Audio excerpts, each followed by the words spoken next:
our normal approach would be to try to maximise the chances of conception naturally.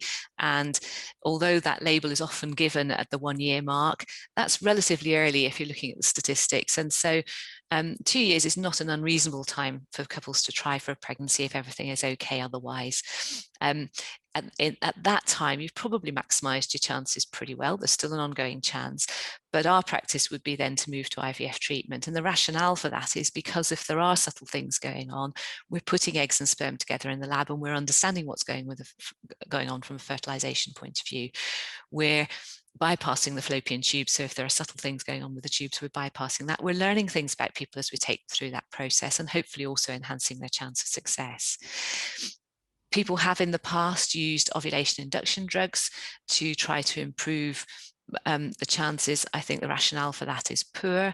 Clomiphene is a drug that's traditionally often been used in that setting, but if you're ovulating already, how does clomiphene make you ovulate better? And in fact, it probably has other impacts, including on the cervical mucus, possibly the endometrium, that might actually make it harder for women to conceive in that setting. So although people will conceive, whether their chances are better than doing nothing is debatable, and the only really very good trial, which was done in Aberdeen some years ago, suggested that there was no benefit in doing that.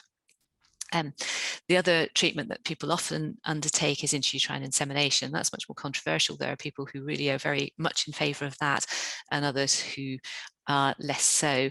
The original way back ago data was not great because there was no good control trials going on to suggest that there was benefit over what people were doing on their own, as opposed to just having data from treatment.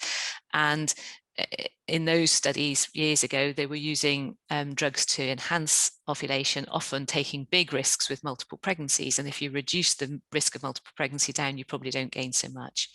There have been some newer trials from overseas, from Europe, suggesting benefit, but actually they treat people very early there. So they're starting to treat them at 1 year. And whilst there might be some benefit in that, that's tying people into treatment at a very early stage in the process, if in fact they've still got a pretty good chance of conceiving on their own. So it's difficult to know entirely what is the best thing to do if you don't actually know what the problem is.